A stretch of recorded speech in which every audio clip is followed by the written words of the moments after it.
Hello दोस्तों, welcome back my YouTube channel my next exam. आज मैं लेके आया हूँ करंट अफेयर्स के कुछ महत्वपूर्ण इन्फॉर्मेशन। आज तारीख है 23 नवंबर। मैं आज आपको बताऊंगा 23 नवंबर से 30 नवंबर तक के करंट अफेयर्स जो अक्सर पेपर में आ सकते हैं। तो बने रहिए हमारी वीडियो में लास्ट तक। अगर आप हमारी वीडियो को पहली बार देख रहे हैं तो हमारे चैनल को सब्सक्राइब करें और बेल आइकन जरूर दबाएं, जिससे आपको आने वाली वीडियो का नोटिफिकेशन मिलता रहे। दोस्तों, वीडियो अच्छी लगे तो वीडियो को लाइक करें, कमेंट्स करें और वीडियो को शेयर करें।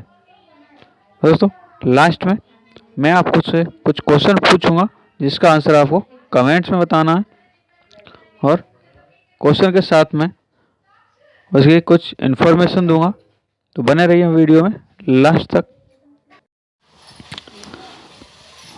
दोस्तों, क्वेश्चन है कर्मयोगी आरंभ किस वर्ग के लोगों के लिए तैयार किया गया पाठ्यक्रम है? तो इसका आंसर है सरकारी कर्मचारियों के लिए।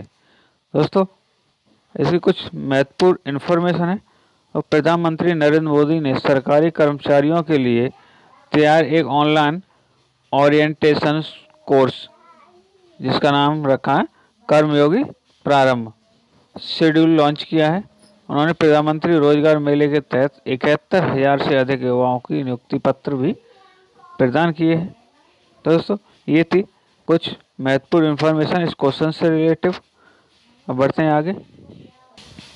नेक्स्ट है संगाई महोत्सव किस राज्य में मनाया जाने वाला सांस्कृतिक उत्सव है? तो मणिपुर में। केंद्रीय पर्यटन मंत्री जी किशन रेड्डी ने संगाई प्राथमिक पार्क में मणिपुर संगाई महोत्सव का उद्घाटन किया है। 10 दिवसीय ये महोत्सव है जो 30 नवंबर तक पूरे उत्तर पूर्वी राज्य में 13 स्थानों पर आयोजित किया जा रहा है। नेक्स्ट है कौन सा शहर 2022 में हिंद प्रशांत क्षेत्रीय संवाद का मेजबान है? तो आंसर है नई दिल्ली, यानी इंडो पैसिफिक रीजनल डायलॉजियस। दोस्तों, नई दिल्ली इसका आंसर है। दोस्तों, इसकी कुछ महत्वपूर्ण इन्फॉर्मेशन है। इंडो पैसिफिक रीजनल डायलॉग के चौथे संस्करण का उद्घाटन नई दिल्ली में हुआ है।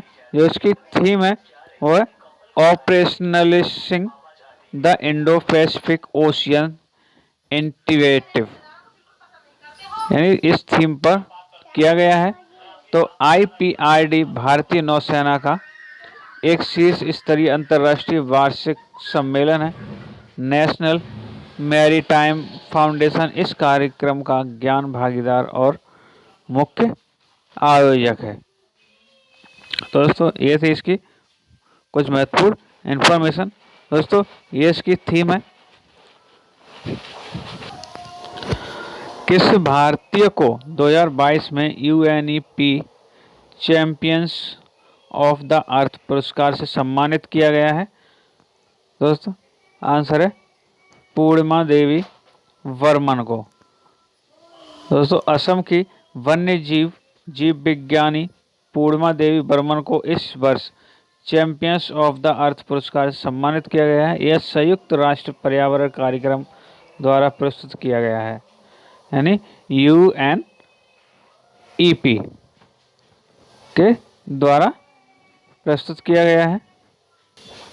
नेक्स्ट है किस एशियाई देश ने हाल ही में आत्महत्या रोकथाम नीति जारी की है? भारत। दोस्तों, भारत के केंद्रीय स्वास्थ्य और परिवार कल्याण मंत्रालय ने राष्ट्रीय आत्महत्या रोकथाम रणनीति की घोषणा की है। इस नीति में 2030 तक आत्महत्या मृत्यु दर में 10% की कमी लाने के लिए समयबद्ध कार्य योजना और बहुक्षेत्रीय योजना है। ऐसे 10% कमी के लिए समयबद्ध कार्य योजना है ये। किस देश ने हाल ही में भारत के साथ अपना मुक्त व्यापार समझौता पारित किया है? दोस्तों, वह ऑस्ट्रेलिया। ऑस्ट्रेलिया ने समझौता पारित किया है। दोस्तों, ऑस्ट्रेलियाई संसद ने भारत के साथ देश के मुक्त व्यापार समझौते को पारित किया है। प्रधानमंत्री एंथनी एल्बनीज़ ने इसकी घोषणा की है। एक बार लागू होने के बाद यह व्यापार समझौता कपड़ा, चमड़ा, फर्नीचर, आभूषण जैसी और भी मशीन सहित भारत के 6000 से अधिक क्षेत्रों के लिए ऑस्ट्रेलियाई बाजार में शुल्क मुक्त पहुंच प्रदान करेगा। दोस्तों, ऑस्ट्रेलिया पहले दिन से लगभग 96.4% निर्यात के लिए भारत को शून्य शुल्क पहुंच प्रदान करता है। दोस्तों, ये थी इसके रिलेटिव कुछ महत्वपूर्ण इन्फॉर्मेशन। आगे बढ़ते हैं आगे। अरेट्टापट्टी को किस राज्य के पहले जैव विविधता विरासत स्थल के रूप में अधिसूचित किया गया है? तो आंसर है तमिलनाडु को। दोस्तों, मदुरई जिले के अरेट्टापट्टी गांव को तमिलनाडु में पहली जैव विविधता विरासत स्थल के रूप में अधिसूचित किया गया है। लगभग 250 पक्षियों की प्रजातियों की उपस्थिति के साथ इसका एक समृद्ध जैविक और ऐतिहासिक महत्व है। तो आंसर है इसका तमिलनाडु। नेक्स्ट है, हाल ही में समाचारों में रहा संविधान का अनुच्छेद 324 अनुच्छेद किस पद पर नियुक्ति से संबंधित है? तो चुनाव आयुक्त से संबंधित है अनुच्छेद 324। सुप्रीम कोर्ट ने चुनाव आयुक्तों और मुख्य चुनाव आयुक्तों की नियुक्तियों को नियंत्रित करने वाले कानून की अनुपस्थिति को एक परेशान करने वाली प्रवृत्ति माना है। दोस्तों, 2004 के बाद से किसी भी मुख्य चुनाव आयुक्त ने 6 साल का कार्य पूरा नहीं किया है, तो इसलिए इसे प्रवृत्ति माना है चुनाव आयुक्त ने। इसलिए ये जो अनुच्छेद है 324 किससे संबंधित है? चुनाव आयुक्त से। हाल ही में OECD रिपोर्ट के अनुसार वित्तीय वर्ष 23 के लिए भारत का जीडीपी पूर्वानुमान कितना है? तो वह 6.6%। 6.6% है। दोस्तों, आर्थिक सहयोग और विकास संगठन ने वित्त वर्ष 23 के लिए भारत के सकल घरेलू विकास के अनुमान को 6.9% से घटाकर 6.6% कर दिया है। इसका कारण उच्च मध्यम अवधि की वैश्विक अनिश्चितता और घरेलू आर्थिक गतिविधियों का धीमा होना है। तो पहले 6.9% था, वो अब 6.6% कर दिया गया है। किस संस्था ने वैश्विक सूचकांकों को भारत की रैंकिंग में गिरावट पर वर्किंग पेपर जारी किया है? तो प्रधानमंत्री की आर्थिक सलाहकार परिषद है। दोस्तों, इससे संबंधित जानकारी है कुछ। प्रधानमंत्री की आर्थिक सलाहकार परिषद ने why India does poorly on global perception indices यानी case study of 3 opinion based indices पर एक कार्यपत्र जारी किया गया है। इसमें वहाँ कहा गया है कि कई वैश्विक सूचकांकों पर भारत की रैंकिंग में गिरावट इन राय आधारित सूचकांकों में इस्तेमाल की जाने वाली कार्यप्रणाली की समस्याओं के कारण है। दोस्तों, प्रधानमंत्री की आर्थिक सलाहकार परिषद पर ये गिरावट हुई है, वर्किंग पेपर जारी किया है। गिरावट जैसे हम शॉर्ट में बोल सकते हैं EACPM। ऑडिट महानिदेशक की भूमिका सृजित करने वाला पहला राज्य कौन सा है दोस्तों? तमिलनाडु। आंसर है तमिलनाडु। तमिलनाडु भारत में लेखा परीक्षा महानिदेशक की भूमिका सृजित करने वाला पहला राज्य बना है। इस भूमिका के लिए राज्य ने प्रतिनियुक्ति पर भारतीय लेखा परीक्षा और लेखा सेवा से एक अधिकारी नियुक्त किया है। इस अधिकारी की जो जिम्मेदारी है राज्य में आंतरिक लेखा परीक्षा विभागों के कामकाज को मजबूत और सुव्यवस्थित करने की होगी। तो क्या है? तमिलनाडु राज्य ने। दोस्तों, अगर वीडियो अच्छी लग रही हो तो वीडियो को लाइक कर दें और शेयर कर दें। दोस्तों, मैं थोड़ा तेज बोल रहा हूँ क्योंकि वीडियो लंबी हो जाती है, इसलिए मैं इसकी जो महत्वपूर्ण इन्फॉर्मेशन है वो मैं थोड़ा जल्दी बता दे रहा हूँ। तो वीडियो अगर हम स्लो बात करेंगे इसके बारे में तो वीडियो लंबी हो जाएगी, इसलिए मैं थोड़ा जल्दी बोल रहा हूँ। दोस्तों, अगर आपको कुछ भी समझ में ना आ रहा हो तो वीडियो को रोक करके उसे देख लें। तो चलिए बढ़ते हैं आगे। चिनकुकी मिजो जातीय समुदाय किस देश से संबंधित है? तो आंसर है बांग्लादेश। चिनकुकी मिजो जाति समुदाय वो बांग्लादेश से संबंधित है। ये बांग्लादेश के निवासी होते हैं। बांग्लादेशी दोस्तों, ऐसे कुछ जो जानकारी है मैं आपको बता दूं। बांग्लादेशी सुरक्षा बलों और कुकी चिन नेशनल आर्मी के बीच लड़ाई के बाद चिनकुकी जाति समुदाय के आदिवासी बांग्लादेश से भाग रहे हैं।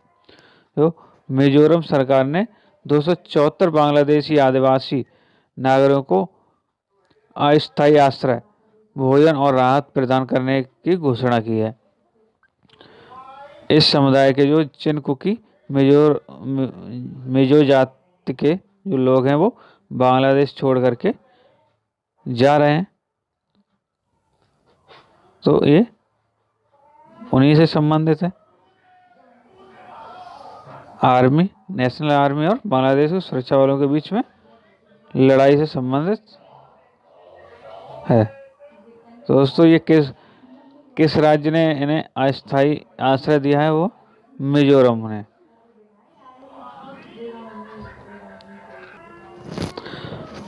ऑपरेशन टर्टशील्ड किस देश द्वारा लॉन्च किया गया है? भारत। दोस्तों, ये जो भारत ने लॉन्च किया है और पनामा सिटी में जो convention on international trade in endangered species of world fauna and flora के लिए पार्टियों के सम्मेलन की 19वीं बैठक आयोजित की जा रही है। ताजे पानी के कछुए बटागुर कछुआ को शामिल करने के लिए भारत के प्रस्ताव को यानी जैसे सिटीज के COP19 में पार्टियों का समर्थन प्राप्त हुआ है। सिटीज ने ताजे पानी के कछुओं के अवैध शिकार और अवैध व्यापार को खत्म करने के लिए वन्यजीव अपराध नियंत्रण ब्यूरो द्वारा शुरू किए गए ऑपरेशन टर्टशील्ड में देश द्वारा प्राप्त किए गए परिणामों की भी सराहना की है। दोस्तों, ऑपरेशन टर्टशील्ड है वह कछुओं से संबंधित। तो ये किसने लॉन्च किया है? भारत ने लॉन्च किया है। किस देश ने ओरियन अंतरिक्ष यान लॉन्च किया है? दोस्तों, आंसर है अमेरिका। नासा के ओरियन अंतरिक्ष यान ने बिना चालक दल द्वारा आर्टेमिस मिशन के हिस्से के रूप में अपना पहला मून फ्लाईबाई सफलतापूर्वक किया है। यह चंद्र सतह के 130 किलोमीटर के भीतर से गुजरा है। दोस्तों क्वेश्चन है, यूरोपीय संसद ने किस देश को आतंकवाद के राज्य प्रायोजक के रूप में नामित किया है? तो वह रूस। वो यूरोपीय संसद ने इसलिए इसे आतंकवाद के राज्य प्रायोजन के रूप में नामित किया है क्योंकि अभी जो युद्ध चल रहा है यूक्रेन और रूस के बीच में, उसमें रूस ने कई बेगुनाह बुनियादी ढांचों को भी नष्ट किया है, जैसे अस्पताल हैं, स्कूल, आश्रयों जैसी जगह, आम जनता पर नुकसान होना। तो ये अंतर्राष्ट्रीय कानून का उल्लंघन किया है, इसलिए इसे आतंकवाद के राज्य प्रायोजन के रूप में नामित कर दिया गया है इसे रूस देश को।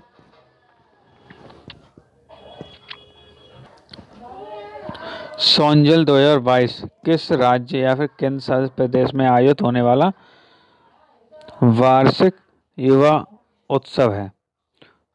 तो आंसर है जम्मू और कश्मीर। जम्मू और कश्मीर। तो दोस्तों जम्मू और कश्मीर के जो उपराज्यपाल हैं वो मनोज सिन्हा, और तो मनोज सिन्हा ने क्या किया है, कश्मीर विश्वविद्यालय में वार्षिक युवा महोत्सव यानी जो सोनजल का उद्घाटन किया है। यह जो सोनजल उद्घाटन किया है उसका जो महोत्सव मनाया जा रहा है वो युवा कलाकारों के लिए अपनी प्रतिभा दिखाने का एक अवसर दिया गया है। इसमें सोनजल उन्हें एक श्रेष्ठ भारत के सपने को साकार करने के लिए एक मंच प्रदान किया है।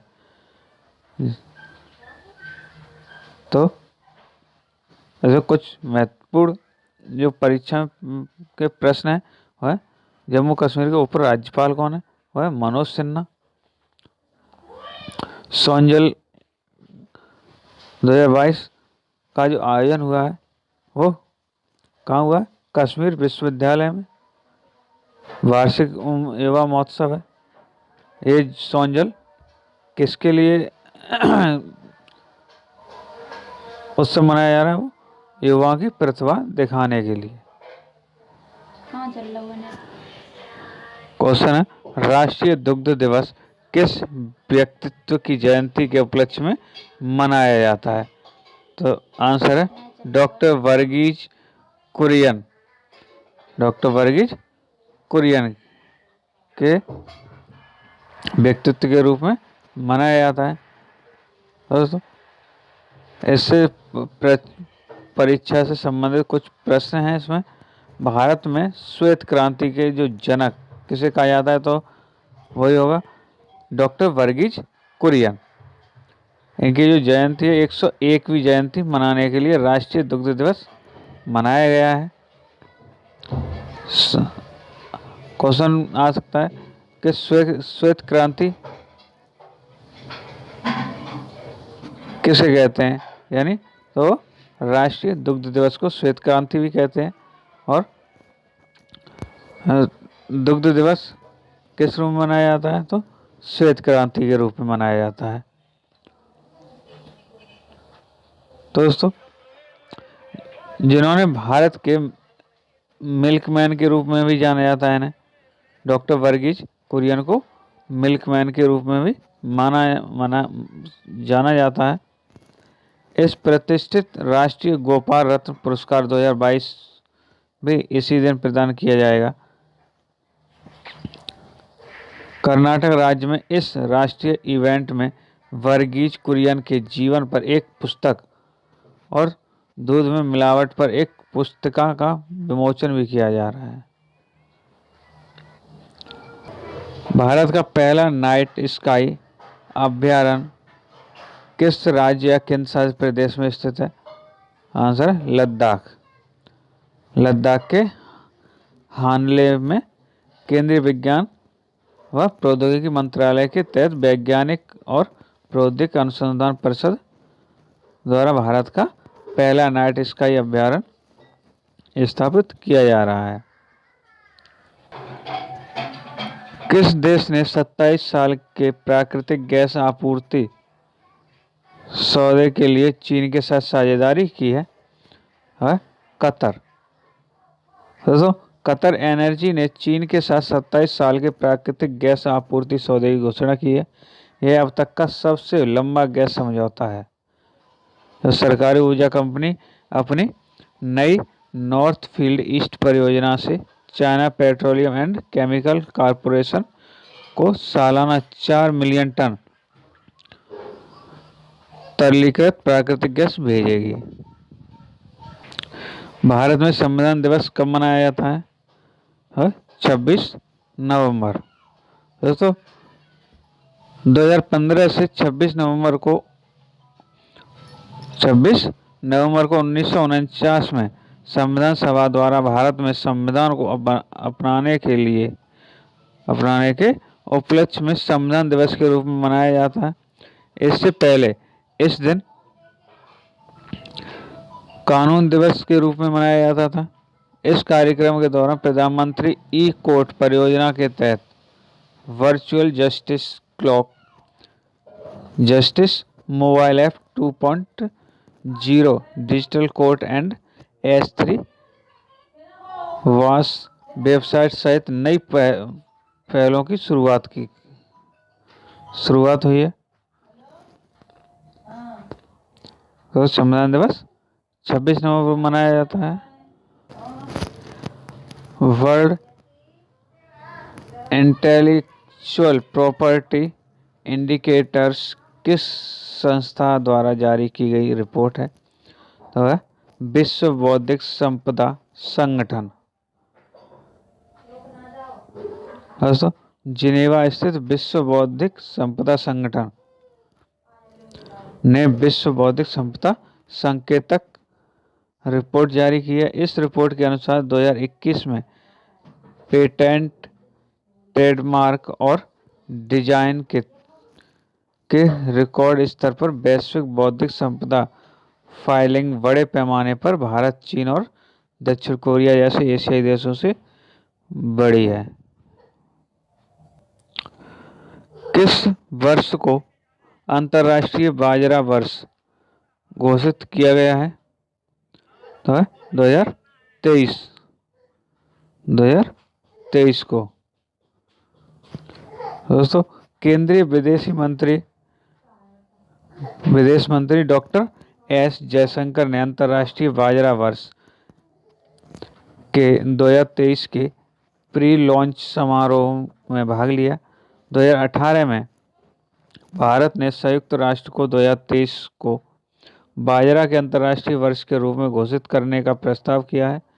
इसे 2018 में खाद्य और कृषि संगठन द्वारा अनुमोदित किया गया था। नेक्स्ट है GST अधिनियम के अनुसार राज्यों को GST के संबंध में राजस्व की हानि के कितने वर्षों तक मुआवजे का आश्वासन दिया गया है? 5 वर्षों तक।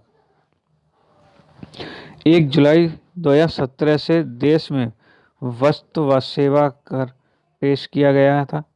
GST अधिनियम 2017 के प्रावधानों के अनुसार GST के कार्यान्वयन के कारण उत्पन्न होने वाले किसी भी राजस्व के नुकसान के लिए राज्यों को मुआवजे का आश्वासन दिया गया था। इसरो द्वारा PSLV C-54 रॉकेट के किस उपग्रह का प्रक्षेपण किया गया है? तो आंसर है ओशनसैट 3। दोस्तों, भारतीय अंतरिक्ष अनुसंधान संगठन ने यानी इसरो ने सफलतापूर्वक PSLV C-54 को ओशनसैट 3 जिसे अर्थ ऑब्जर्वेशन सैटेलाइट 6 और 8 नैनो उपग्रहों के रूप में भी जाना जाता है, इसे लॉन्च किया है। सैटेलाइट 6 और 8 नैनो उपग्रहों के रूप में भी जानते हैं उसे लॉन्च किया है। इस उपग्रह को आंध्र प्रदेश के श्रीहरिकोटा में सतीश धवन अंतरिक्ष केंद्र से लॉन्च किया गया था। तो आंसर है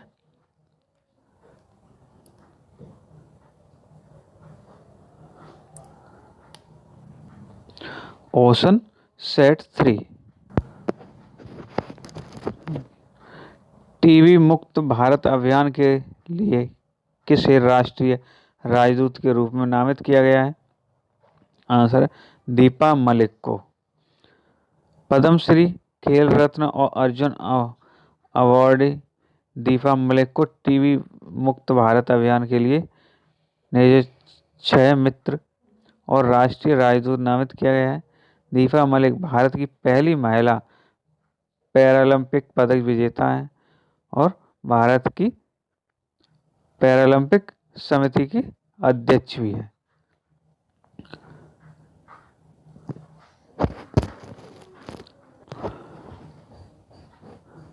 क्वेश्चन है, किस देश की संसद ने भारत के साथ फ्री ट्रेड एग्रीमेंट पारित किया है? और दूसरा है, भारतीय सेना के दक्षिण पश्चिमी कमान ने अभ्यास शत्रुनाश किस राज्य में आयोजित किया गया है? अगला है, किस पत्रकार को कोविड-19 महामारी राहत प्रयासों हेतु जयपुर फुट यूएसए से सम्मानित किया गया है? तो दोस्तों ये 3 आंसर हैं, इनके आपको आंसर कमेंट्स में बताने हैं इसका आंसर क्या है। तो अगर आपने हमारी वीडियो अच्छी लगी हो दोस्तों वीडियो अच्छी लगी हो तो वीडियो कमेंट करके बताएं और इनका आंसर ज़रूर बताएं, इनका आंसर क्या है। अगर वीडियो अच्छी लगी हो तो वीडियो को लाइक कर दें और शेयर कर दें और वीडियो को कमेंट्स जरूर करें वीडियो में। अगर आपने हमारे चैनल को अभी तक सब्सक्राइब नहीं किया है तो चैनल को सब्सक्राइब करें और बेल आइकन जरूर दबाएं जिससे आपको आने वाली वीडियो का नोटिफिकेशन मिलता रहे।